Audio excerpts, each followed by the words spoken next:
कहानी जो सोच बदल देगी। एक राजा ने अपनी सैनिकों को सड़क के बीच में एक बड़ी चट्टान रखने के लिए कहा।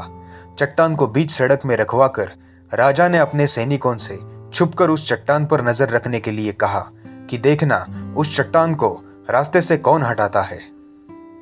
लोग उस जगह पर आते रहे और जाते रहे, लेकिन किसी ने भी उस चट्टान को रास्ते से हटाने की कोशिश नहीं की।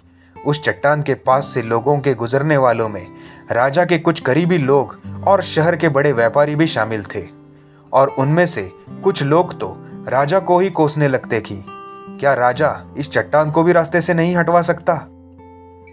लेकिन किसी ने भी उस चट्टान को रास्ते से हटाने का प्रयास नहीं किया। ऐसा काफी दिनों तक चलता रहा।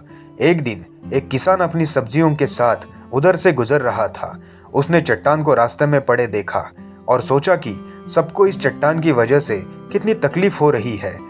उसने अपनी मजबूत लाठी से उस चट्टान को एक तरफ धकेलने की कोशिश शुरू कर दी। काफी कोशिश के बाद वह उसे सड़क से हटाने में कामयाब हो गया। चट्टान रास्ते से हटाने के बाद किसान अपनी सब्जियों को उठाकर जाने ही वाला था कि अचानक उसकी नजर एक पोटली पर गिर गई, जो ठीक उसी जगह पड़ी थी जहां से उसने वह चट्टान हटाए थे। उसने उस पोटली को खोल कर देखा तो उसमें सोने के कई सिक्के थे, और इन सिक्कों के साथ राजा का एक संदेश भी था, जिसमें लिखा था कि ये सोने के सिक्के उनके लिए है जो इस चट्टान को रास्ते से हटाएगा। दोस्तों, बिल्कुल ठीक इसी तरह हम सबके लाइफ में भी कई परेशानियां आती हैं।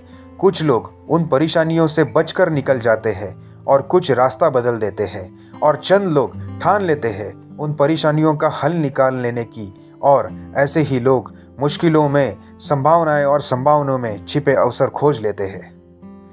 मजबूत इरादे और नेक दिल के साथ किए गए कोशिशों के परिणाम हमेशा ही अच्छे आते हैं। इसलिए जीवन के परेशानियों से घबराओ मत, बल्कि उन परेशानियों को हल करने की कोशिश करते हुए जीवन सफर में आगे बढ़ते रहो।